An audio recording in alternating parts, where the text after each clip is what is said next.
Friends, আজ নীল ষষ্ঠী পূজা। প্রত্যেক মায়েরা তাদের বাচ্চাদের মঙ্গল কামনার জন্য নীল ষষ্ঠী পূজা করে থাকেন। মা কিভাবে করলেন সেটা আপনাদের সাথে শেয়ার করব। আজ নীলের বাতি হরগৌরী পূজা। দুধ গঙ্গাজল শিবলিঙ্গতে ঢেলে মা শিবের গলায় আকন্দ ফুলের মালা পরিয়ে দিলেন।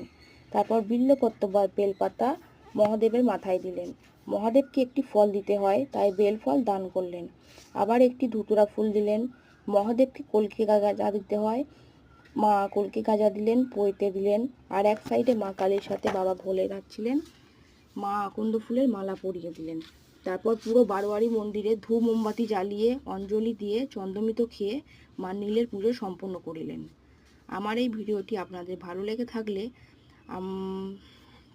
ভিডিওটি লাইক এবং আমার এই ছোট্ট চ্যানেলটি সাবস্ক্রাইব করে দেবেন। ধন্যবাদ।